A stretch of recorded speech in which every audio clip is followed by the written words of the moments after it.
Boa noite para quem já está por aí. Vamos falando, é o Vinícius. Segunda vez hoje, Vinícius. Tudo bem você? Boa noite, Lau, amiga. Tá me ouvindo bem? A Lau não está com uma conexão muito boa hoje, gente. Vamos ver como é que vai funcionar ali para ela. Aparentemente não está bom o negócio. Oi, Dani, Andrew e Não tô te Tati. ouvindo. De novo, Tá me Priscila. ouvindo? Oi, amiga, tô te ouvindo. Não tô te ouvindo. Você não tá me Botou ouvindo? fone, alguma coisa? Mudei nada. Ai, meu Deus. Tenta entrar de novo aí. Lá vamos nós. Deixa eu Gente, tá tentar uma puxar novela esse fone, negócio das ver o que lives, viu? E hoje acontece. eu mudei o sisteminha. Esse sisteminha, teoricamente, é melhor do que o outro. Ele é mais simples de mexer e tudo, mas a gente anda tendo uns problemas técnicos, principalmente com o som. Oi, Nádia. Oi, Milena Dropa. Maria Isabel. A gente começou a ouvir, amiga? Tá me ouvindo? Ela vai sair, ela vai voltar de novo, gente. Então, vamos lá. Quem que tá aí nos comentários que viu hoje a minha live com os galãs feios? Que quem não viu, veja, foi muito bacana, gente, porque os galãs feios, o Marco Bez e o Helder Maldonado, eles conseguem falar de coisas sérias de uma forma muito descontraída, sabe? Então, a gente falou de maternidade atípica, falou de ativismo, falou de política, foi bem bacana mesmo a live. Então, se vocês entrarem lá no canal deles no YouTube, no Galãs Feios, vocês vão conseguir ver porque ficou salva lá. Ok? A Adri e a Amanda é o fã-clube da pessoa que é a nossa convidada aqui, sabe? Então, Nívia Carvalho, Maria Cristina, tem muita gente chegando aí. E, teoricamente, a gente está transmitindo também no YouTube. Se tiver alguém aí do YouTube, fala um oi para eu saber se está indo direitinho, porque é a primeira vez que a gente transmite simultaneamente Facebook e YouTube, e a Lau voltou. Vamos ver se agora funciona. Tá me ouvindo? Tô te ouvindo. Olá. Tô te ouvindo. Tá ouvindo? Tô. Aê! Aê. Tá bom. Fala um oi pra galera que eu tô enrolando aqui até você voltar. E aí, amiga? Tudo bem? Tudo não bem hoje. Hoje, definitivamente, tudo não bem. Mas aqui, né? A gente está na resistência, né? Inclusive com as nossas próprias questões domésticas. Você não está com a carinha muito boa. A gente vai fazer corona. Oi. Eu tenho a impressão que eu tô num looping eterno de lava, lava, lava, passa, lava, cozinha, lava, passa, lava, cozinha, lava, passa, cozinha, lava, passa. É isso, porque tarefa doméstica é enxugar gelo, né? A gente sabe, tipo, você lava os troços, na hora que você vê, tá tudo sujo de novo. Hoje eu tirei o pó dos móveis com pano e tudo, com produto. Na hora que eu olhei, já tinha pó em cima de novo. Ah, desgraça, gente. Tem jeito essa vida de ficar limpando as coisas, porque as coisas sujam de novo, automaticamente. Menino também todo dia suja roupa, né? Aquela coisa. Você fica querendo reaproveitar os pijamas, tá tudo com cheiro de xixi, não dá, tem que lavar mesmo. Enfim. Eu Não tô me está sentindo num sendo looping. fácil. É um looping cansativo. Um looping de presente muito cansativo. Amiga, mira só a câmera assim que você tá meio torta, pra você ficar mais centralizadinha no. Ah, meu Deus. Beleza? Mas cuidado pra você não cair as coisas aí também, tá? Tu sabe que, né? Tá. A gente pode chamar a nossa convidada? Claro que sim. A gente vai fazer Covid News com ela? A gente pode fazer um Covid News com ela. Eu e o Leandro, hoje a gente fez um propósito e a gente falhou miseravelmente. A gente falou que a gente não ia ficar olhando notícia, não ia ficar ouvindo o que aquele homem fala, porque isso deixa a gente muito deprimida e a gente entra numa espiral de pânico, assim, que é muito ruim. A gente falhou, né? Todo dia tem uma pérola nova e tudo, então eu não sei se eu tô muito afim de Covid News hoje de verdade, assim, mas se você quiser, fique à vontade. Ontem foi um dia muito tenso aqui para mim. Ontem eu tive um ataque de pânico com tanta coisa acontecendo junto, caminhada, o homem saindo no meio da caminhada, o povo pedindo as 5, foi uma sensação horrível, assim, sabe, eu fiquei muito mal, de verdade. Oi? Lau? Não, tô te ouvindo. Ai, Jesus. Eu tô te ouvindo. De novo. Eu vou sair e entrar. Tá bom. Eu já vou chamando a convidada, então, para ela ir se apresentando. A nossa convidada é minha amiga. Super orgulho de falar que ela é minha amiga. A última vez que eu fui a Brasília, eu pude dar um apertão nela, foi muito bom. E, gente do céu, como agora a gente sente falta de dar apertão nas pessoas que a gente ama, né? E eu vou chamar ela para ela se apresentar melhor, porque o fã-clube dela já está todo presente nos comentários. Oi, amiga. Oiê! Oi, querida. Como é que você tá? Tudo bom? Estamos indo, né? Pergunta tudo bem, assim, mas a gente sabe que não está bem direito, né? Aqui dentro tá difícil, né? É isso. Se apresenta um pouquinho para as pessoas, porque eu fiz um resuminho, assim, de você e tudo, mas, enfim, acho que você sabe falar melhor que eu, né? Ah, tá bom. Oi, Lau. Oi, amada, tudo bem? Tudo. Agora tá dando para ouvir aí? Tô brigando para estar aqui com você. Então tá, gente. Agradeço muito o convite de estar aqui com vocês duas hoje. Sou fã das duas. Bom, acho que o meu nome é Adriana Monteiro, né? Para quem não me conhece, eu sou advogada, sou mãe da Ana Luísa e do João. Trabalho há mais ou menos uns 15 anos com as questões ligadas à pessoa com deficiência especificamente, mas tenho uma militância antiga na área de direitos humanos, porque desde a época da minha faculdade, na verdade, assim, desde a minha adolescência, eu sempre fui muito envolvida com as questões a respeito de direitos humanos. Eu fui da Pastoral da Juventude, né, que era da Igreja Católica, e aí comecei a me envolver com outras questões, pastoral carcerária, essas coisas. E até chegar a uma militância já dentro do direito mesmo. Trabalhei com alguns organismos internacionais, também na área da pessoa com deficiência, e é isso. Mas isso foi antes de você ter uma filha com deficiência? Foi meio que um prelúdio? Não, foi assim, fiz minha faculdade, minha militância na época da faculdade era voltada, basicamente, na época a gente não tinha Lei Maria da Penha, mas eu trabalhava num núcleo de defensoria pública aqui, onde eu atendia crianças e mulheres violentadas sexualmente. Né? Nossa, que pesado. Então, eu comecei na faculdade, dentro da defensoria pública, a perceber esse mundo que era muito diferente do meu, né? Embora eu sempre tivesse envolvida com movimentos sociais, é muito diferente de quando você vai para o front, né? Quando você vai para perto da comunidade mesmo, assim. E ali eu percebi que tinha um abismo, né? Entre a minha juventude e a juventude de outras meninas, né? E comecei a me envolver bastante com a questão na faculdade de Direito, depois me formei, fui trabalhar com o direito de família, né? Sempre envolvida com as questões de direitos humanos, mas mais atuante na área de família. Só que a questão do direito da pessoa com deficiência ela é tão ignorada, mesmo nas faculdades, mesmo nos mestrados de direitos humanos, é muito difícil você ouvir alguém pensar na questão da pessoa com deficiência dentro do direito, né?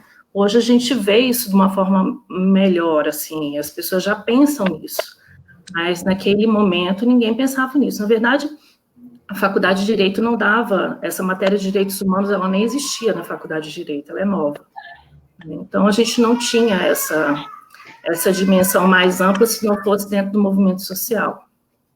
E aí, quando eu tive a Ana Luísa nasceu com uma síndrome rara, chama síndrome de Angelman. Eu me vi mãe, advogada e cerceada em todos os direitos, né? Olhando para ela sem ter condições de ter um tratamento adequado, de ter uma escola adequada. Ela foi recusada em várias escolas pequenininhas.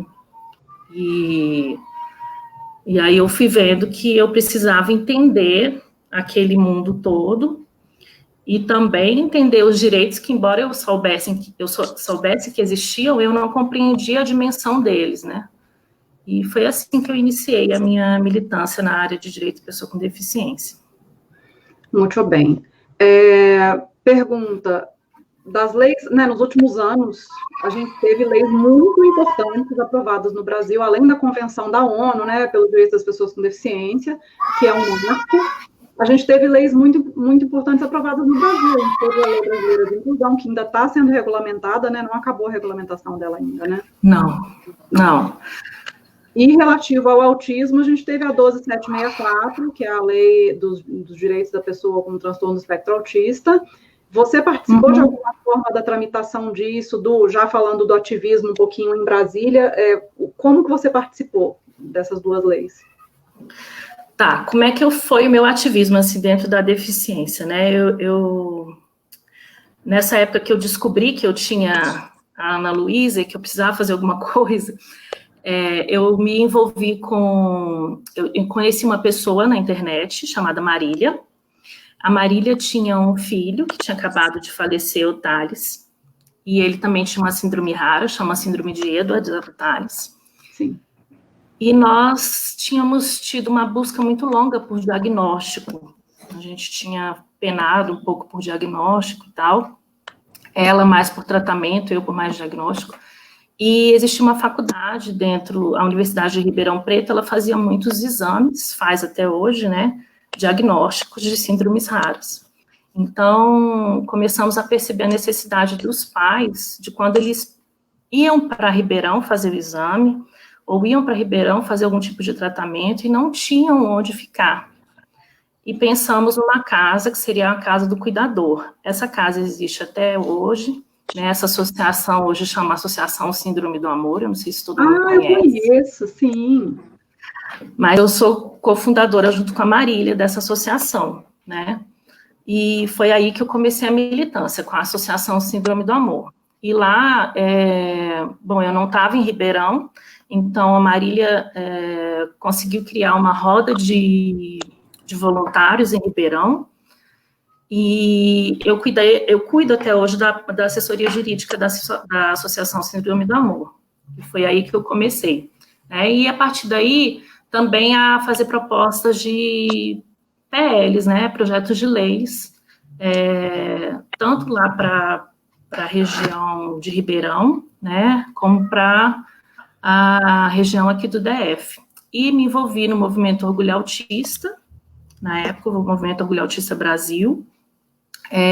Por quê? Porque a Ana Luísa, ela não foi diagnosticada desde bebê com autismo. Ela era diagnosticada apenas como síndrome de Angelman. Mas as crianças com Angelman, elas têm muito do espectro autista. Só que isso não era uma coisa importante para mim, porque eu estava lutando por sobrevida, né? Então, o autismo era algo que ficava meio assim de lado. E quando ela entrou na adolescência, que ela parou de ter... Na adolescência, não, ela estava com uns 9 anos. Ela parou de ter tantas crises de pneumonia. Tá me ouvindo? Ele, Rosana? O Charles gemeu aqui, mas ele gemeu muito alto. Parece a porta rangendo, faz...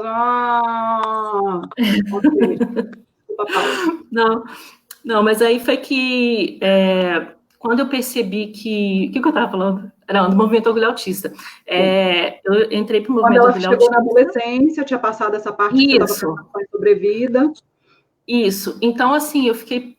foi a época que eu comecei a olhar para a Ana Luísa mais com as questões de habilidades, porque antes eu estava mais preocupada em sobrevida mesmo. Ela tinha muitas pneumonias, muitas convulsões, então a minha vida era parar aquelas convulsões e parar as pneumonias, né? Quando eu consegui chegar nesse ponto que ela melhorou da pneumonia, melhorou um pouco das convulsões, eu comecei a olhar para o comportamento da Ana Luísa. E aí eu percebi que ela tinha um comportamento muito diferenciado, apesar do Angelman ter o comportamento do autista, o dela era muito... ela precisava de um grau de suporte maior do que a maioria, né? E eu fui atrás de um diagnóstico, e a Ana Luísa realmente foi diagnosticada também com autismo. Então, ela tem tanto a síndrome de Angelman como o autismo diagnosticado. E aí foi que eu entrei no movimento Orgulho Autista. E dentro do movimento, o movimento Orgulho Autista era muito articulado aqui em Brasília. Então, o Fernando Cota, que era o presidente, tinha um projeto para poder priorizar uma lei do autismo para o DF, e já existia uma proposta de lei do autismo nacional, né, que foi a 12764. Então, primeiro nós conseguimos no âmbito aqui do Distrito Federal, um âmbito menor, e depois se conseguiu a Lei 12764, que foi já em 2012. A Lei Brasileira de Inclusão é uma lei que eu acompanhava desde a época que eu estava mais ligada à Síndrome do Amor, porque ela tramitou durante muitos anos no Congresso. Então, ela foi iniciada pelo PAIN, né? E era o Estatuto da Pessoa com Deficiência, que chamava. Depois ela virou Lei Brasileira de Inclusão, já na mão da Mara Gabrilli. Bom, ela foi também uma luta dos movimentos sociais, né? E eu participei, assim, bem ativamente da resolução, né, de todas essas, das questões que envolviam, na verdade, a aprovação dessas leis, né? Essa coisa de mandar e-mail, ir no gabinete, articular sociedade civil, né? Nós ficávamos muito sozinhos, pouquíssima gente participava, muita gente cobrava, né, mas pouquíssima gente participava. Então, tinha sempre aquelas mesmas pessoas que iam ali, as mesmas pessoas que estavam pedindo, e parecia que era um grupo muito restrito, né? Se você for pensar que Brasília, dentro de uma realidade, assim, que você pensa em 2 milhões de autistas para o Brasil, né? Brasília deve ter 30 mil autistas, se a gente for fazer a conta, né? Em cima desse número. E aí ter 4, 5 pais, onde é que estavam os pais? Então, assim, a gente sempre teve essa dificuldade de reunir os pais e de mostrar para eles o tanto que aquilo era importante, né? Eu sei que muitos têm dificuldade, eu acho que tem uma coisa dentro da deficiência, que é assim, a mãe está tão cansada, né? Então, e ela tem tanta necessidade de cuidar desse filho, né? Diferente do movimento negro, do movimento LGBT, que todos têm autonomia, né? Então, a gente tem muita gente que não tem autonomia dentro do movimento da pessoa com deficiência. E dentro do autismo, então, nem se fala. Então, essas mães ficam muito dedicadas a esse cuidado, né? Sim. E, às vezes, o cansaço vence, né? Sim. E, muitas vezes, também a falta de consciência política vence, né? Nós vamos chegar lá. São as duas coisas. Eu acho que é mais sobre isso, eu ia dizer, assim, porque... bom, primeiro... me impacta na tua história, te ouvindo, assim, o que me impacta muito, assim, caminhando por aí, conhecendo pessoas, que é como as nossas maternidades, de alguma forma, pegam, pra gente que topa isso, que agarra isso, né, pegam o nosso potencial e jogam com muita força para tudo isso, né, então...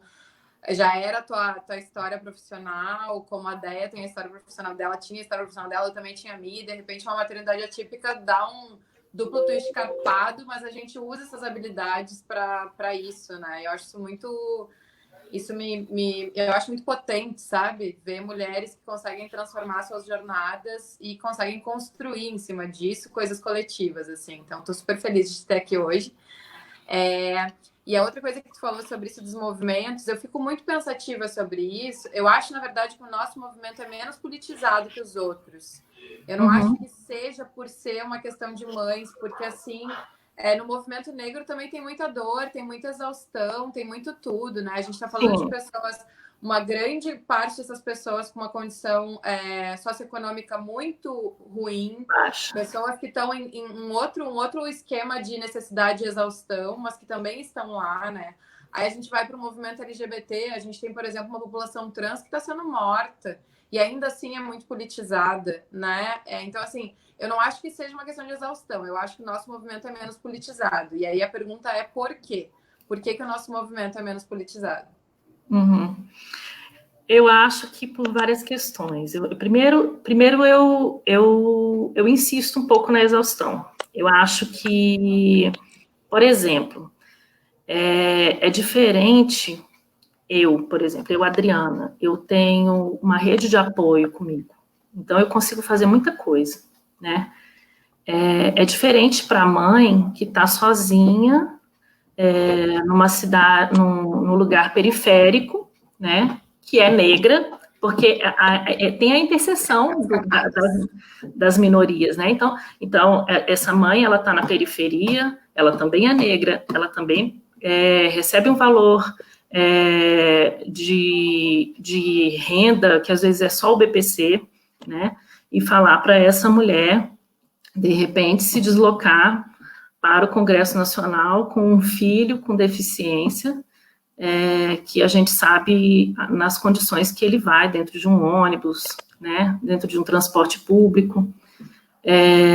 Então, eu acho que tem a exaustão, sim, mas eu acho que tem muita falta de consciência. E eu acho que essa falta de consciência vem da falta de consciência do que se é. As pessoas não têm a noção, por exemplo, de que uma pessoa com deficiência é minoria. Eu não vejo essa consciência dentro do movimento. Eu não sei se vocês estão me ouvindo. Oi. Eu estou te ouvindo. E assim, eu tenho total noção disso, e eu concordo com você. E uma das coisas que a gente tem tentado fazer, eu e Lau, e eu já estava tentando bem aos pouquinhos isso, é porque além dessa questão de não se ver como minoria, então uma coisa que é uma briga constante é a gente se deparar com o pai de pessoa com deficiência ou mãe que é homofóbico, esse tipo de coisa. Tem essa questão de ranço da política, que é uma coisa que as pessoas ainda não perderam e não conseguem ver ainda a política como uma ferramenta transformadora da sociedade. Né? Todas essas leis que a gente estava falando aí, que você participou, de certa forma, da aprovação, elas precisaram de política para serem aprovadas. Sim. Então, as pessoas, às vezes você começa a falar em termos mais políticos e as pessoas já criam um ranço, já começam a falar que você está politizando as coisas, que tudo agora é política e tudo. Então, tem essa questão da despolitização mesmo, junto com essa questão de achar que não é minoria também. Eu acho que é um monte de coisa junta. Sim, tem despolitização. Eu referindo muito a um movimento classe média, né, Adriana? Não estava querendo falar sobre a mãe que está lá na periferia, assim. Essa mãe, é engraçado dizer isso, mas às vezes essa mãe vai ser mais ativista e mais politizada, né? Tem muitas. Eu conheço várias, Mas, assim, quando eu te fiz a pergunta, eu estava muito me referindo a um movimento classe média, que é a maior parte do movimento da inclusão. É uma classe média, e é uma classe média despolitizada nesse sentido. E eu acho que faz muito sentido isso que tu disse. As pessoas não se veem como minoria. Eu acho que é um lugar tão desconfortável de se entender, não se entende quem se é. Tem uma negação desse lugar, né? Tem uma negação. E eu acho que tem despolitização, ignorância, muita ignorância, assim, as pessoas... eu acho que tem uma vontade de permanecer na ignorância, sabe? Um desejo de permanecer. Porque, assim, quando você começa a pensar, dói, entendeu? Você tem que se colocar naquele lugar em que, de repente, você nunca esteve, né? Enquanto mulher, e seria muito mais gostoso, assim, já está falando aí dos anjos, né? Eu postei. É mais gostoso falar do anjo. Assim, uma amiga minha, uma pessoa brilhante, uma mulher negra que mora na periferia. Ela é muito legal. Mãe de um autista adulto já, e ela levantou esse ponto aí que eu acho interessante. Pois é, então... Sim, o lugar da medalha, da supermãe, da guerreira, ela vai ser mais confortável do que se entender minoria, se entender excluída, se entender oprimida. E o lugar do anjo também, porque, assim, o anjo é aquilo que todo mundo quer, né? Então, é o anjinho, é o filhinho, mas aí esse anjinho cresce, né? E conforme ele vai crescendo, ele passa cada vez a ser mais ignorado, né? Isso quando não é desde pequeno, assim, a minha sofreu, como o da Andréia, já vi a Andréia falando várias vezes disso, desde pequenininha, eu sempre sofri muita rejeição com a Ana Luísa, essa coisa de tirar do parquinho, né? Então, isso sempre aconteceu com a gente. Mas eu acho que esse lugar, às vezes, é muito confortável, sabe? A mãe guerreira, a mãe que supera tudo, parabéns, guerreira. Tem até um comentário aqui também, deixa eu achar para botar aí, da Silvana, que A romantização da deficiência contribui para essa falta de politização? Eu acho que com certeza, e inclusive eu não acho que isso é à toa, né? Quando a gente vê, e eu até falei isso nos Galãs Feios hoje lá, que a gente tem duas tendências aí quando a gente fala de ativismo da deficiência. Uma é mais ligada a direitos e cidadania, e pessoas com deficiência como pessoas que têm direitos, e a outra é do assistencialismo. Dá uma graninha aqui para uma ONG, dá uma graninha para uma PAI, para alguma coisa assim, e acha que vai para o céu e está tudo resolvido, mas as pessoas continuam excluídas. E quando você romantiza, é capacitismo também, né? Quando você romantiza, você mantém lá naquele lugar, né? Exatamente, você não quer fazer essa transição. Então, a gente estava até falando na última live que é isso, que a classe média, ela adora essa questão da caridade, porque ela se sente bem com ela mesma, que ela fez uma bondade e tudo, mas na hora que você vai falar de precisamos diminuir as desigualdades e tudo, fica todo mundo puto da vida. Todo mundo se arrepia e sai correndo, né? E é muito parecido também quando a gente está falando de inclusão. Todo mundo acha lindo dar um dinheiro para uma entidade, olhar a pessoa com deficiência como um exemplo de superação, tudo, mas na hora que você fala, não, mas olha só, você está postando esse vídeo aí da pessoa, o exemplo de superação, mas no seu comércio não tem acessibilidade, não tem elevador. Aí fica bravo. Aí fica bravo. Tem uma pesquisa no Brasil que eu acho que fala muito sobre isso, que é o Brasil é um dos países que tem mais doação para ONGs e para esse tipo de instituição. E assim, 90% dos doadores nunca foram nas instituições para quem doam. Ou seja, essa doação, e aí pergunta, então por que tu doas se tu não nem conhece as pessoas, nunca foi ver como é? Ah, não, eu dou porque eu ganho bem e eu quero me sentir bem no final do ano, e enfim, é muito mais sobre a pessoa que doa do que sobre realmente mudar alguma coisa de lugar, né? Então, o Brasil já tem essa cultura assistencialista, e é um assistencialismo realmente aquela coisa de fazer o bem, não importa para quem, entendeu? Essa cacete, né? Vou fazer o bem, vou para o céu, e aí casa muito nesse lugar do capacitismo, né? E aí, assim, não dá para deixar de falar disso, sabe? Essa questão da religião é uma coisa muito... como é que eu vou dizer? Eu tenho até medo de falar, mas assim, ela impõe uma excludente sobre essas pessoas muito grande, porque assim, se você for pensar, desde lá do cristianismo, né, desde da era egípcia, de Roma, da Grécia Antiga, a gente tem essa invisibilidade da pessoa com deficiência, né, sempre de uma forma pior, de uma forma como castigo, maligno, então sempre essa coisa da malignidade, ou então feitiço, temos também a questão do guerreiro, né, da Grécia Antiga, que era da batalha e tal, que sai mutilado é o guerreiro, o herói, mas nunca a pessoa vista como pessoa, né, e aí quando vem o cristianismo, ele vem com a perspectiva também caritativa, de cura do leproso, a cura do cego, a cura do coxo, né? E isso é de um peso tão grande, porque isso está inserido em todas as religiões, praticamente, né?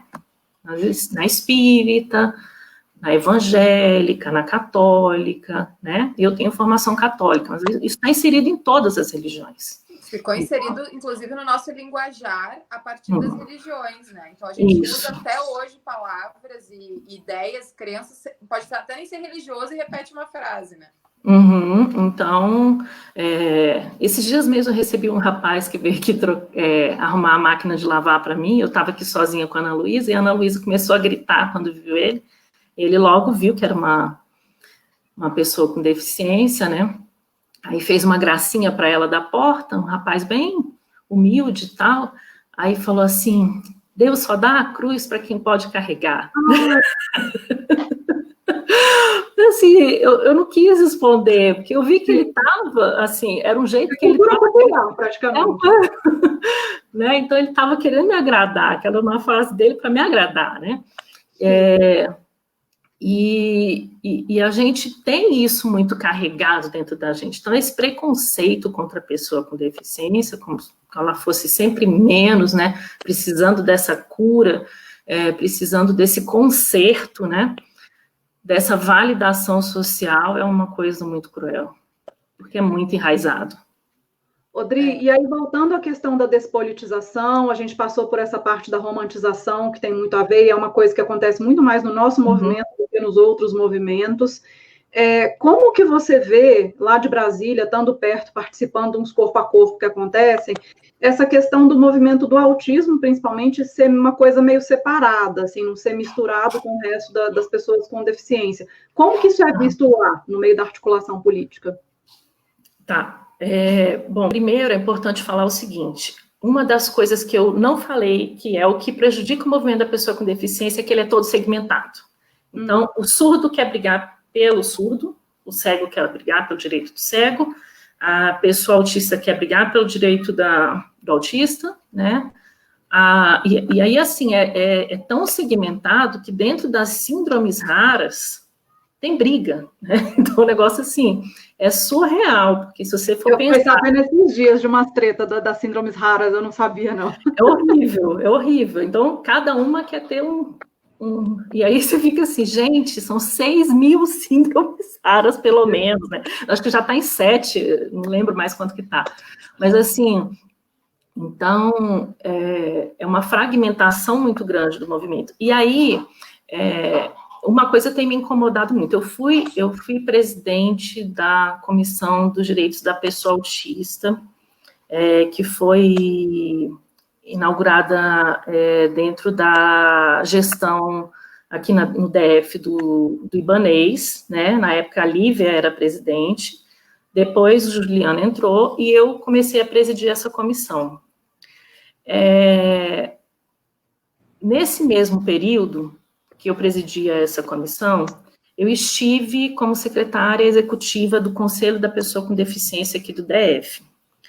E isso me deu um choque muito grande, porque eu já andava dentro do movimento da pessoa com deficiência, das outras deficiências, né? Mas nunca tão perto. Quando eu entrei como secretária executiva, eu comecei a entrar em todos os movimentos, porque eu tinha que falar com o movimento dos surdos, com o movimento dos cegos, então eu comecei a tramitar mais entre esses movimentos. E isso me deu um choque, assim, de por que tem uma comissão da pessoa autista na OAB, sabe? Porque já tinha a comissão da pessoa com deficiência e a gente criou uma comissão da pessoa autista na OAB, né? E essa comissão, ela continua. Então, assim, hoje eu olho para isso e eu acho que ela poderia ser, no máximo, uma subcomissão, porque senão todo mundo vai ter que ter a sua comissão. Nossa, imagina. E aí perde. Perde, sabe? Então, eu acho que existe também uma relutância do movimento autista, e aqui eu não estou me referindo a nenhum movimento, porque toda vez que eu falo movimento autista, eu acho que eu estou falando do Moab. Eu não estou falando do Moab, eu estou falando do movimento autista, que é enorme e tem várias associações, né? Do movimento autista em geral, de reconhecer que ele lutou muito tempo para ser considerado pessoa com deficiência. Por que agora, que já é pessoa com deficiência, porque assim, teve um tempo em que nós estávamos atrás, né? Então eu acho que até fazia sentido essa comissão da OAB, por exemplo, porque o autista estava muito lá atrás das outras deficiências, a gente não tinha nada garantido. Hoje em dia, não. O autista, ele está com todo mundo no páreo, está no mesmo... Então, por que continuar separando, sabe? Por que a gente não começa a fazer as coisas junto? Porque, primeiro, fica péssimo diante dos outros movimentos, porque são conquistas que as pessoas estão lutando há muito tempo juntas, né? E você faz uma conquista em separado e pega aquela conquista para você e deixa os outros para trás, né? E porque é injusto, sabe? Não tem cabimento uma coisa dessa, é injusto, é irracional, porque você perde quando você se separa, você faz um apartheid, você está excluindo outras pessoas, então você também está se excluindo, né? Eu não entendo, eu não consigo entender por que a gente ainda está nisso. Não, e dentro dos pequenos grupos dentro do grupo grande, os pequenos grupos vão repetir estruturas opressoras também. é um negócio tão sem sentido, assim, né? Então, assim, essas brigas dentro do grupo grande, dentro dos pequenos grupos também tem brigas, sabe? No próprio movimento autista vai ter, no próprio movimento dos surdos vai ter. E aí é o surdo que ouve, é o surdo que usa... É o surdo, exatamente.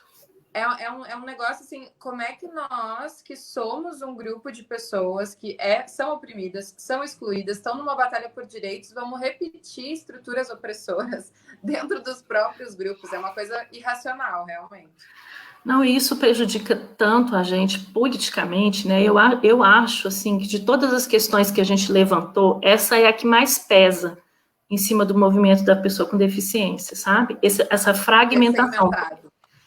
Porque os outros movimentos, ainda que eles tenham lá dentro, todos têm as suas rixas internas, né? Todos têm. Mas eles conseguem ter a noção de que tem que levar junto. E nós não temos. Nós não conseguimos ainda construir. Até porque eu acho que tem uma dificuldade que a gente precisa superar enquanto ativistas, né? Que é de incluir todo mundo. Então, por exemplo, eu faço uma publicação no Facebook e nem sempre eu lembro de colocar a imagem para a pessoa cega. Então, é uma coisa que a gente está fazendo essa live agora e a gente ainda não tem um intérprete. Então, são coisas que a gente vai ter que ir trabalhando dentro da gente para incluir todo mundo. E isso precisa vir de todos os segmentos. Eu sempre falo isso nos movimentos onde eu participo, onde me dão espaço, né, e eu vejo que o autismo e a deficiência intelectual também são deixados de lado em relação a esses outros movimentos, né, muitas vezes eles ignoram as nossas dificuldades também. Sim, é bem diferente, né, o quadro, na verdade. Uhum. Tem muitos comentários aqui sobre essa questão da despolitização, e tem uma pessoa que comentou, eu já perdi o comentário, mas ela falou que principalmente porque o ativismo é muito classe média, e as pessoas de classe média acham que tem plano de saúde, não precisa do SUS e tudo, então elas não dependem dos serviços do Estado, né? Por outro lado, a gente vê uma despolitização gigante também nas classes que são menos favorecidas, e o que acontece nessas classes que são menos favorecidas, que depende do SUS, depende de tudo, é que muitas vezes elas não veem o Estado. Né? As pessoas que moram em comunidades, qual que é a presença que o Estado tem numa comunidade? É através da polícia. Você não tem lazer, você não tem educação direito, a saúde também não funciona bem. A única presença do Estado para eles é na figura do policial militar que chega lá quebrando barraco, invadindo e procurando droga. Né? Tem isso também. Então, quando a gente conversa com pessoas que estão ali na margem mesmo, e você começa a falar de direitos, você vê que a maioria das pessoas não sabe nem que tem direito. Elas não sabem que tem leis que garantem direito para elas, para os filhos delas. Elas acham que elas estão vivendo de migalhas e vai ser assim o resto da vida e estão acostumadas com isso. Então, eu acho que tem uma parte de resgatar a autoestima dessas pessoas, principalmente as que são mais carentes, de mostrar que é cidadão, sim, que o Estado não está lá, mas que ele tinha que estar, porque essas pessoas pagam imposto, né? A maior parte do imposto no Brasil é sobre o consumo. Essas pessoas pagam muitos impostos. Então, elas deveriam estar vendo isso tudo de volta. E aí a gente chega naquela parte que é como que a gente pode estar nesse ponto em que a gente tenta falar com as pessoas de, olha, precisamos falar de política, e as pessoas estão com raiva porque a gente quer falar de política. Então, tem aquele papo, não vamos politizar, porque eu não tenho partido, porque eu não tenho partido, e meu negócio é defender o autismo, a pessoa com deficiência e tudo. Como que a gente explica que não tem como falar de direito sem falar de política? Eu acho, sabe, André, que a gente tem um momento atual, assim, da falta da empatia, uma coisa muito, que eu acho que tem total relação com essa despolitização da classe média. Porque, assim, se você for pensar, a classe média sempre foi classe média. Mas eu lembro muito bem da minha mãe e do meu pai, desde que eu sou pequena, preocupados com questões políticas, né? Então, assim, essa era uma preocupação dentro das igrejas. As igrejas se preocupavam com o outro, com a pessoa que está lá fora passando fome, né? Quem é mais velho lembra das campanhas da fraternidade da Igreja Católica. Então, existia essa preocupação com o outro, a empatia com o outro. Então, esses movimentos sociais, eles cresceram muito a partir dessa empatia. E aí nós começamos a viver um momento de consumo do capitalismo tão exacerbado, que nos proporciona tantas formas de consumo, inclusive para a classe baixa, porque nós entramos também numa esfera onde a classe baixa começou a ter acesso ao consumo, né? E eu acho que ela se viu pertencente a uma coisa que não era dela, entendeu? Ela não entendeu que aquilo ali estava sendo, que ela estava conseguindo ter acesso àquelas coisas básicas, mas que ela ainda não estava tendo acesso à própria cidadania da forma que ela merece. Entendeu? A Rosana Pinheiro Machado fala disso no livro dela, que é O Amanhã Vai Ser Maior. Recomendo que todo mundo leia, viu, inclusive. Então, assim, você começa a achar que o consumo é a cidadania, sabe? Exatamente. E aí, quando você começa a achar que o consumo é a cidadania, que se você tem acesso a comprar uma geladeira, tá tudo ok, então você não se interessa por política. E no dia que você perder isso... E aí, agora nós chegamos... Né? E aí é interessante, porque nós estamos aqui no meio da pandemia, né? Nesse momento onde a gente está vendo tudo desmoronar, né? Qualquer pessoa de classe média, média, para a classe baixa, talvez a classe média alta não esteja tão preocupada, mas a classe alta, mas dali descer um pouquinho, já está todo mundo preocupado, porque a gente sabe que as coisas vão faltar, que o consumo vai ser retirado de nós. De alguma forma, esse consumo vai ser retirado, né? É impossível trabalhar, eu ouvi eu não sei quem foi que esses dias eu ouvi falar assim, eu agora não vou lembrar, mas alguém falou, é impossível trabalhar em cima de corpos, sabe? O que a gente está prestes a assistir no Brasil é um genocídio. Nós estamos prestes a assistir um genocídio. Eu não sei se todas as pessoas estão cientes de que isso vai acontecer. De que isso vai acontecer, que já começou. Né? Nós estamos perdendo 300 pessoas por dia nesse país. E parece que muita gente ainda está como se tudo estivesse normal e a vida normal. Né? Fazendo suas caminhadas no parque, indo para o mercado, vida normal.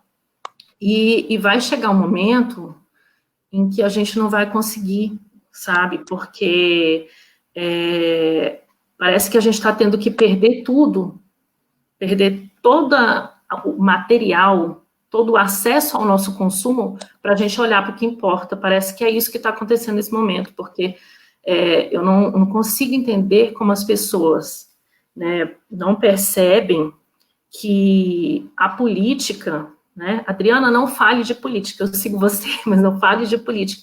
Gente, nós estamos perdendo direitos há 2, 3, 4 anos aí, desenfreadamente, né?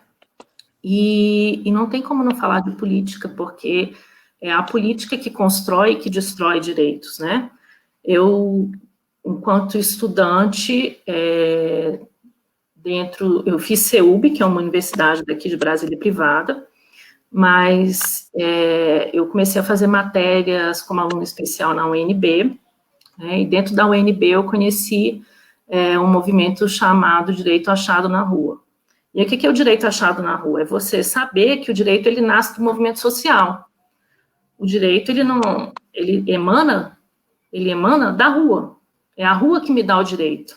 O direito, ele cresce na rua. Se você não tivesse tido o movimento todo LGBT, ninguém casava hoje em dia. Nenhuma pessoa, né, casava. O parceiro no plano de saúde, esse tipo de coisa. Não existia casamento homoafetivo hoje em dia. Então, esse direito, ele vem da rua. É a rua que demanda para os tribunais, que demanda para a lei e fala, eu não concordo com isso. Essa lei eu não aceito. Né? É movimento. É a luta. É grito. Então, o direito, ele vem da rua, né? O Gilmar Mendes odeia isso, ele odeia o movimento achado na rua. Mas o direito vem da rua. Então, não tem como a gente construir um mundo inclusivo sem falar de política. Não tem como. Você precisa da política desde a hora que você acorda até a hora que você vai dormir. A política te define, na hora que você nasce, se você nasce classe alta, a sua vida está pré-determinada. Se você nasce na favela, também a sua vida está pré-determinada. Pode ser que alguma coisa aconteça nesse meio do caminho que mude, mas aquela estrutura que você tem ali, ela já é muito sólida. E para você mudar qualquer uma dessas estruturas, tem que acontecer alguma ruptura muito grande. Para alguém que nasceu numa classe alta e parar numa favela, e alguém da favela e parar na classe alta, tem que ter uma grande ruptura aí da história dessa pessoa. E ela é rara. Algumas pessoas é só você se esforçar, viu, Adriana? E ela é muito rara. Meritocracia, galera. Vai se esforçar, gente. Vai ser entregador do Rap, que daqui a pouco você está comprando um Renegade. Daqui a pouco está milionário. Então... Então, eu confesso que eu fico de cara com essa galera classe média, que a gente está falando de um lugar onde a gente pertence, né? Quando eu comecei a circular em ela vai voltar. Grupos de mães, e muitos grupos de mães pelo Brasil, assim, eu fui em muitos mesmo, sei lá, em quantas reuniões de grupos de mães, e eram muitos grupos de mães, classe média, né, que estavam, assim, começando ou já faziam um ativismo pela inclusão, e é um ativismo excludente, né? Eu olhava ao meu redor e eu falava, bom, a gente está falando só de um tipo de mãe, só de um tipo de criança, de novo nós estamos sendo excludentes. E aí eu começava a entrar num assunto mais politizado, assim, que é político, né? Porque as pessoas não estão acostumadas a falar, mas eu estava falando de gente, na verdade, eu estava falando de pessoas, estava falando de realidade. E ficava um incômodo muito forte no ar e claramente uma vontade de não sair do seu lugar confortável, né? E o lugar confortável é continuar pensando naquilo que bate na minha vida e apenas na minha vida, que é o que a gente estava falando esses dias, eu e a Déia, sobre tipos de ativismo, o ativismo seletivo. E se não esse, é o ativismo que deram um nome maravilhoso, que eu já mudei, eu chamava de festivo, vou chamar de purpurina agora, que é esse ativismo que está tudo bem, não precisamos de política, só precisamos de empatia, né?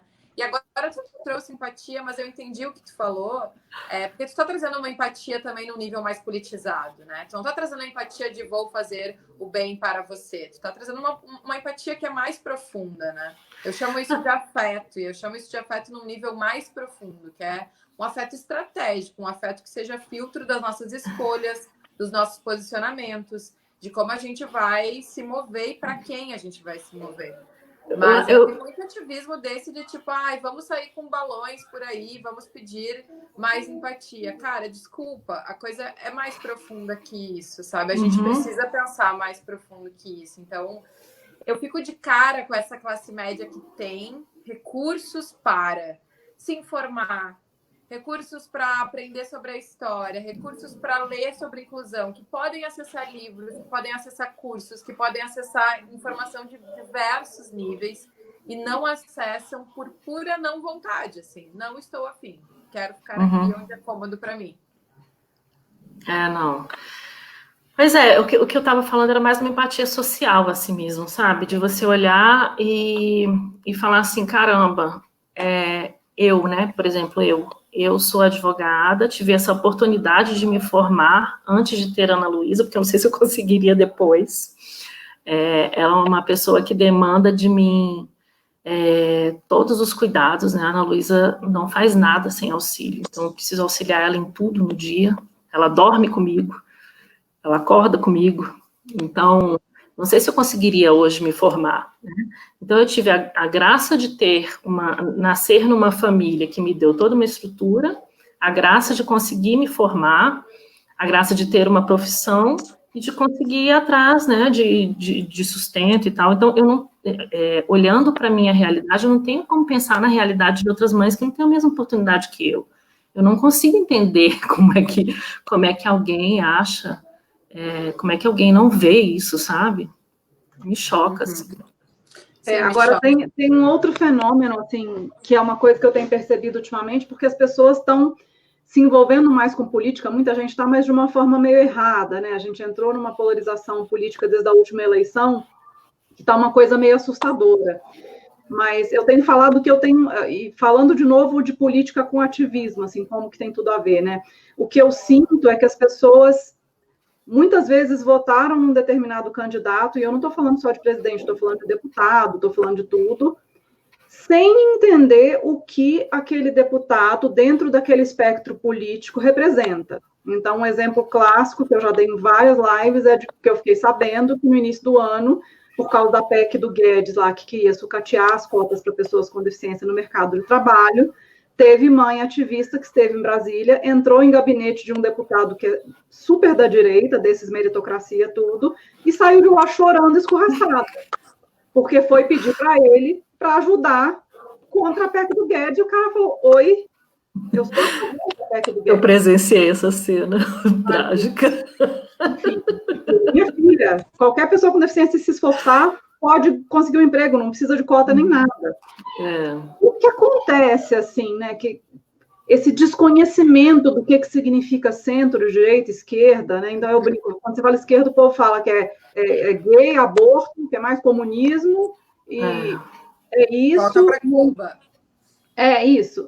Então, assim, o que acontece aí que as pessoas votam e não tem noção? E aí depois vai lá um deputado que votou falando, olha, vai contra a PEC do Guedes, o deputado ri na cara da pessoa, entendeu?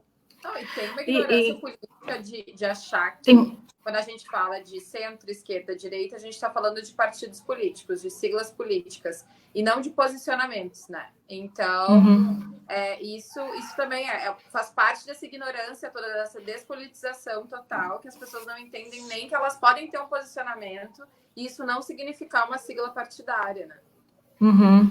Eu acho também. Acho que tem muito a ver com ignorância. E eu acho que também tem lugar de conforto, sabe?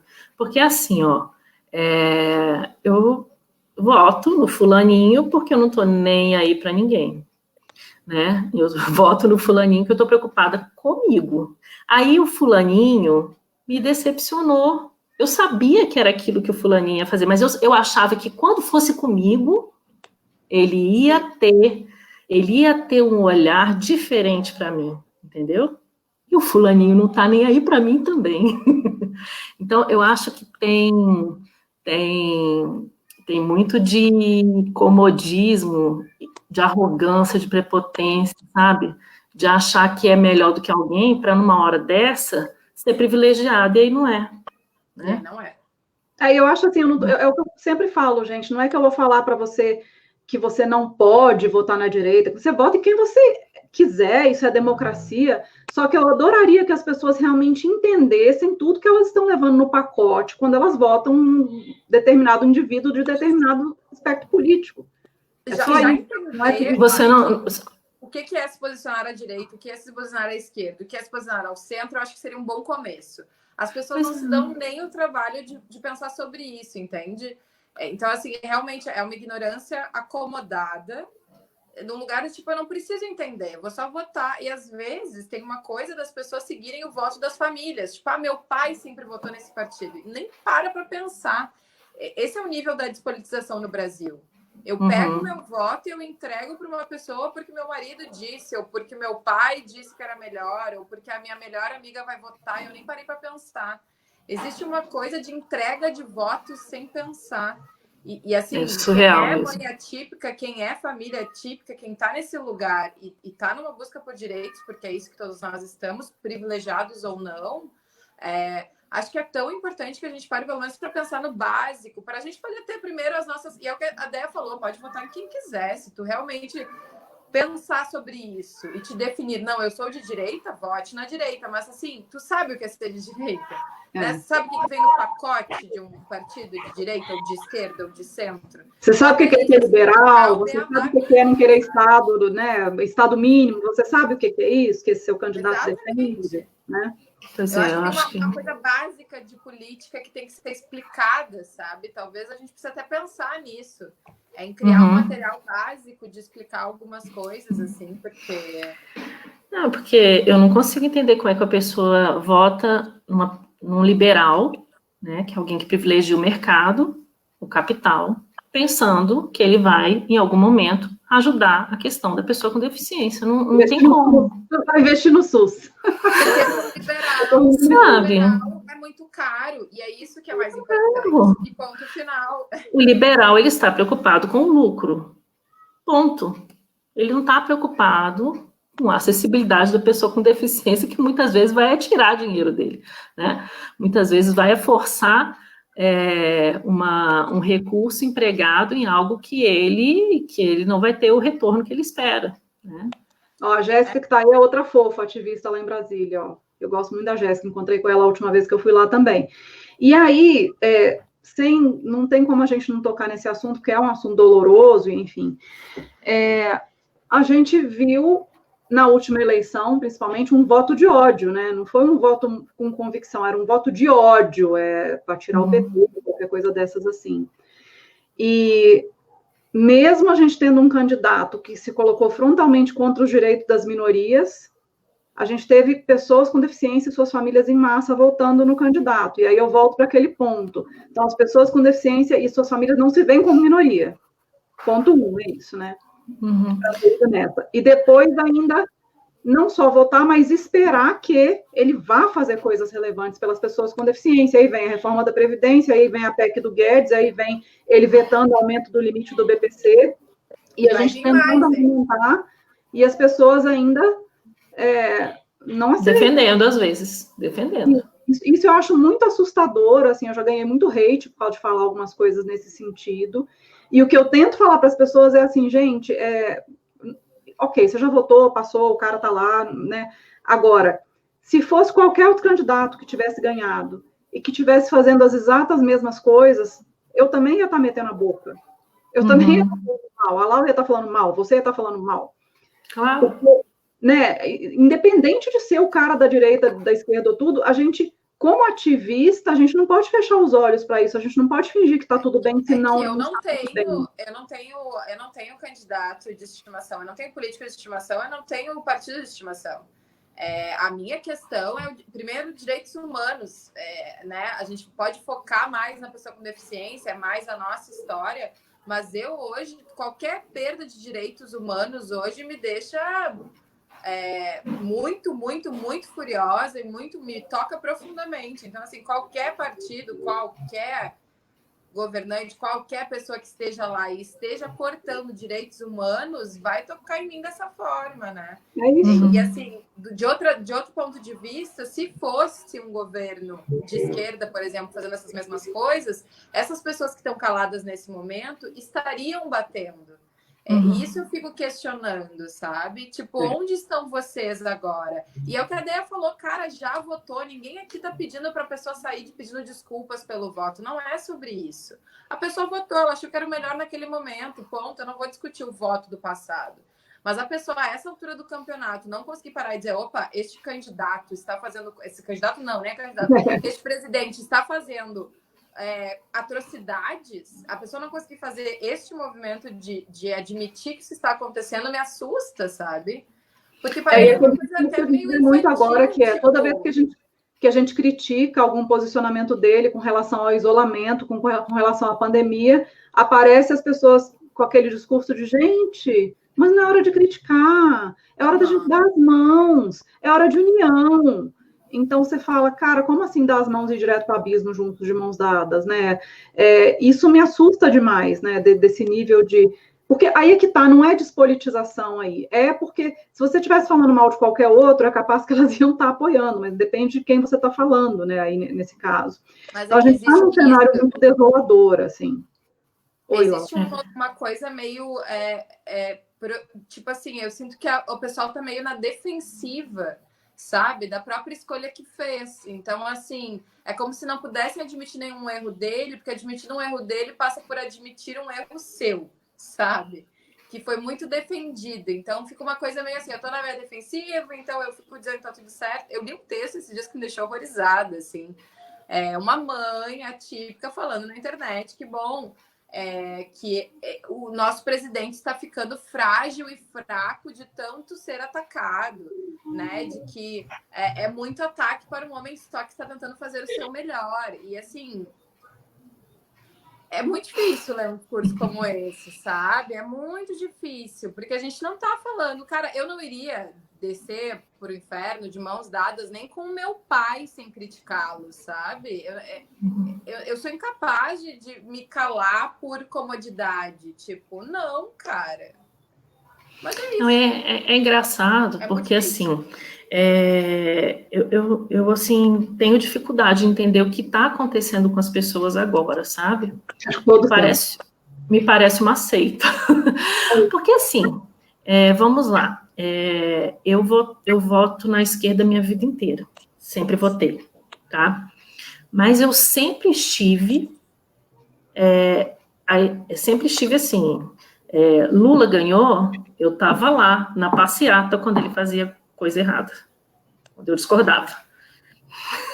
Dilma ganhou, eu bati muito na Dilma na época do Código de Reflorestamento, entendeu? Era um negócio que eu estava lá toda semana, lá no Senado, por conta daquele código, né? Então, assim, a questão indígena é uma coisa que me machuca muito no governo do PT, sabe? Então, eu tenho muitas críticas ao governo do PT, muitas, inúmeras, sabe? Mas, assim, a gente tem a racionalidade, você sabe o que foi legal, você sabe o que não foi, você você fez tudo que você podia enquanto cidadão, requerendo aquele direito que você achou que estava sendo atacado, né? E eu acho que é isso que é ser cidadão, sabe? A gente vai lá, exerce nosso direito de voto e cobra do nosso candidato. Porque a gente fez um contrato ali, eu elegi aquele cara para alguma coisa, ele falou que ele ia fazer tal coisa. Então, só que aí é que entra, sabe? É assim, quem elegeu esse governo também fez um contrato.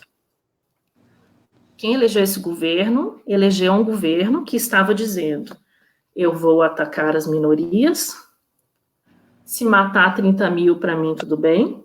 Lembra desse discurso lá, da época da ditadura, que ele falava isso? Falou em relação às pessoas negras, ele falou em relação a índio, ele falou em relação a gay, ele falou contra todas as minorias, ele disse que o ativismo não teria vez no governo dele, ele falou isso no dia que ele ganhou, ele foi falar isso. Eu lembro que eu chorei ouvindo ele falando que o ativismo não teria vez no governo dele. Então, esse contrato foi feito, e ele está cumprindo o contrato. Eu acho que é por isso a dificuldade das pessoas de admitir. Isso. Eu acho que é essa a dificuldade, porque assim, porque o contrato estava bem claro. Estava claro. Estava né? bem claro, estava bem. Eu não sei, elas abraçaram isso achando que era uma brincadeira, porque tudo que ele falava, todo mundo ria. Ele é muito doido, engraçado, né? Então todo mundo achava que era uma brincadeira. Na volta da ditadura militar, na rua, no meio de uma pandemia. Isso. E foi considerado então, assim, o pior líder do mundo, né? O pior líder do mundo, né? Hoje estava falando que as escolas têm que voltar, né? Estava se reunindo com o governador aqui do DF, dizendo que as escolas precisam voltar. Está programando a vida como se as pessoas não... Eu não sei como é que pode o líder de uma nação não ter noção que por dia estão morrendo 300 pessoas nesse país. Ele não ir na televisão e pedir e falar assim, olha, eu me compadeço dos brasileiros que estão morrendo nesse país. Pedir força, pedir união, eu não consigo entender como é que um homem é tão... Sabe, eu não tenho palavra para isso. Das mortes que estão aumentando, o jornalista perguntou, sei lá, quantas mortes aumentaram hoje, como é que estão os números e tal, e ele respondeu, eu não sei, eu não sou coveiro. Eu não sou coveiro, eu vi isso, eu não sou coveiro. Toda a classe retórica assim, eu só queria fazer o link com o que a gente está falando de inclusão de pessoa com deficiência, assim, aí eu vou voltar para uma conversa que a gente está tendo desde o início dessas lives, eu e a Déia, trazendo aos poucos, né? A coisa que começou primeiro notícias nos Estados Unidos, falando que pessoas com deficiência estavam sendo exterminadas de lado na hora de decidir quem é que vai receber o respirador. Se tem pouco respirador, recebe as pessoas que não têm deficiência, as pessoas com deficiência ficam para depois ou não ficam. né? E que, enfim, isso estava sendo taxado de discriminação, de eugenia, já lá isso, né? E eu e a Déia falando, isso vai chegar aqui, porque essa eugenia, ela existe, ela sempre existiu. Desde ela sempre. Nunca deixou de existir, e ela mora nas entrelinhas da nossa não conversa, né? Já Agora começou a pelo que a gente acontecer tá uma sabendo. série de mortes estranhas, de mães que não puderam ver seus filhos, e é isso, assim. Aí a gente tem um novo ministro da Saúde que foi colocado, tiraram o Mandetta, que está tentando fazer um bom governo, um bom trabalho, momento de crise, né? Um bom trabalho. Entra um cara que tem um discurso extremamente eugenista, né? É um perigo para nós, né? Eu estava falando esses dias com a Déia, qualquer um dos nossos filhos, qualquer pessoa com deficiência parar no hospital agora é um perigo. É um perigo. Né? É um perigo por várias razões. Então, me assusta quando as pessoas não entendem que sim, falar de pessoa com deficiência, falar de ativismo, quer ser mãe atípica, ativista das redes sociais, é ser político, sim. Precisa ter esse olhar, precisa ter essa responsabilidade, né? Precisa bater, cara. Precisa bater. Não tem jeito. E eu fico chocada quando eu fico sabendo que tinha mãe... Oi? Tá me ouvindo? Tem que bater em quem for. Entendeu? Hoje é o Bolsonaro, podia ser o Lula, ele está apanhando. Tinha mãe com filho autista na passeata no fim de semana contra o isolamento. Mãe com filho autista, e eu olhando e falando, meu Deus, minha filha, se o seu filho, por um acaso, ficar doente com esse troço e precisar de um respirador e não tiver mais, seu filho vai ser deixado para morrer. Então, eu fico pensando, será que a gente tem uma saída? Será que as pessoas vão acordar? Ou igual fala na Bíblia, que é pelo amor ou é pela dor? Sabe? Será que a gente vai um dia conseguir que as pessoas acordem, que saiam desse transe? Ou a gente está realmente dentro de uma seita em que as pessoas estão dispostas a morrer, ou até morrer, que deixe seus familiares morrerem, para que o cara lá tenha razão? Por isso que eu falo, assim, que tem um contexto de seita, sabe? Eu acho que chegou nesse ponto, assim, para algumas pessoas. Mas não é para a grande maioria, né? Não é a grande maioria. Por isso que eu tenho uma certa esperança, assim. Não é a grande maioria que está nesse esquema de seita. Existe uma parte que está parecendo que é um esquema de seita, existe uma parte que é totalmente oposição, e existe um meio que, para mim, é esse meio que ainda escolhe estar despolitizado, entende? E é esse meio que eu acho que precisa se movimentar. E por isso eu e a Déia, a gente tem falado muito disso. A gente tem falado, cara... Vão estudar a história da pessoa com deficiência, vão pesquisar capacitismo, vamos falar mais sobre essas coisas, vamos entender quem a gente é, que é o que tu trouxe perfeitamente. Tu foi cirúrgica no começo, né? A pessoa que não sabe quem ela não se entendeu ainda quem ela é. E eu acho que é esse meio que precisa entender quem é, para entender o seu papel político, sim, numa sociedade. E aí, talvez, trazer mais força pra gente, sabe? Que tá tentando fazer alguma coisa, né? Uma oposição, alguma coisa, um grito, uma briga, alguma coisa, porque assim, com a seita não tem conversa, né, gente?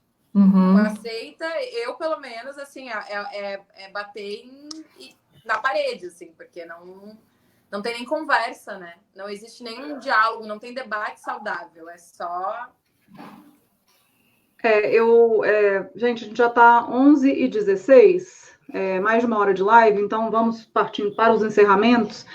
Dri, você como uma pessoa que vive de dentro do ativismo em Brasília, fez corpo a corpo com deputado, senador, o cacete, ficou lá enchendo o saco de pessoas por aprovação de lei, por engavetamento de lei, isso tudo. Você acha que tem uma saída para que a gente consiga politizar as pessoas nesse sentido, que elas entendam que elas precisam se envolver com política, porque disso depende o futuro dos filhos e das próprias pessoas com deficiência? Então, eu acho que a gente não politiza ninguém, as pessoas precisam se politizar, né? Porque é função de cada um buscar isso, né? Eu, você, Andréia, Lau, estamos aqui dispostas a ajudar quem queira, mas assim, não adianta a gente ficar batendo. Tem hora que eu falo, minhas amigas às vezes me mandam no privado, Dri, sai do Facebook, você sofre muito nesse Facebook, porque a gente fica fazendo esse texto, né? Eu acho que para mim é até meio terapêutico escrever. A gente fica se expondo muito, né? Falando as coisas que pensa para ver se entra na cabeça de alguém, mas a verdade é que isso só acontece quando alguém quer receber. Então, eu vejo assim que as pessoas precisam se interessar por isso, né? Entender por que eu tive meu filho, ele é o menino de ouro da minha vida, ele é o meu amor, e ninguém olha para esse menino como eu olho. Por que as pessoas olham para ele de uma forma diferente? Por que eu olhei a vida inteira para pessoas como meu filho de forma diferente? Onde que construiu isso? Que estrutura é essa que me fez a vida inteira achar que não existia ninguém assim, e agora é meu filho? Que estrutura é essa que quando eu tenho um filho, que é o momento da alegria maior da vida de uma mulher que quer ser mãe, alguém fala que está de luto? Isso não existe. Teve um filho, está de luto do quê? Quem morreu? Então, assim, essa estrutura que faz com que a gente sinta um luto, que na verdade deveria ser uma alegria, é uma estrutura que faz com que a gente sinta isso, porque é uma estrutura que faz com que a gente pense que aquela pessoa é menos pessoa, e eu tive um filho que vai ter dificuldade a vida inteira, e vai porque a sociedade também pensa como eu e como pensa, sabe? Porque é a estrutura. Então, se as pessoas não tiverem interesse de entender essa estrutura e lutar para mudar essa estrutura dentro das suas famílias, diante dos seus amigos, dentro dos locais onde frequenta, às vezes você faz uma diferença muito pequena na vida das pessoas, mas se você consegue, uma vez por mês, ir numa escola e falar um pouquinho de inclusão, e falar um pouquinho que aquela pessoa é importante do jeito que ela é, aquilo ali já está fazendo alguma diferença. Então, assim, o que eu acho é que a gente não vai conseguir politizar ninguém, as pessoas têm que querer se politizar, primeira coisa, e que exige um esforço, mas que às vezes não é tão grande assim, que você consegue fazer pequenas coisas, você consegue fazer pequenas coisas que se tornam grandes, né? Eu sou, assim, apaixonada pelo trabalho de vocês duas, não sei como é que vocês conseguem fazer isso, porque falei um dia desse, falei, gente, a Andréia não está em nenhum jornal formal, né? Não está em nenhum jornal formal. Ela cria um blog na internet para falar de autismo, que é um negócio que, né, as pessoas não querem ouvir falar de autismo, e ela bomba no Twitter, a mulher. Está lá num dos primeiros lugares no Twitter. É uma das jornalistas mais importantes do Twitter. Isso é louco. Então, assim, olha a força que a gente tem da sua casa, com o seu computador, com a sua voz, com a sua sensibilidade, seu coração, você consegue fazer isso. Então, assim, a mesma coisa a Lau, né?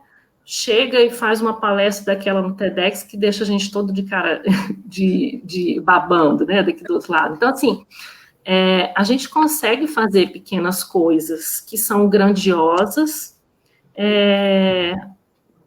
nos nossos pequenos espaços e que podem tomar uma proporção muito grande. Então, eu acho que cada pessoa, cada pai, cada mãe tem que assumir esse papel de se empoderar, que, como está dizendo a Patrícia, né, se informar, se empoderar e encontrar o seu lugar nessa política.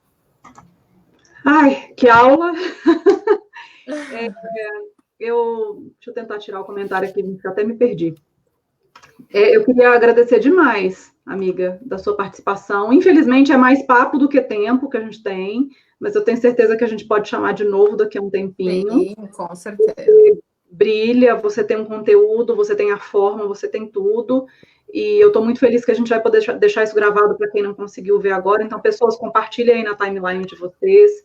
Muito obrigada mesmo por você ter conseguido esse tempinho com a gente. Eu que agradeço. Dificuldades no meio dessa quarentena aí. E obrigada para quem acompanhou também. Obrigada a todo mundo. E, Amada, volte sempre. Vamos te chamar mais, com certeza. Eu acho que tem tanta coisa que ainda vai acontecer, né? Que ainda vai render bons papos. Vai sim. Tá bom? Um beijo para vocês também. Obrigada, gente. Beijo todo mundo. Boa noite. Tchau a todos. Obrigada. Boa noite.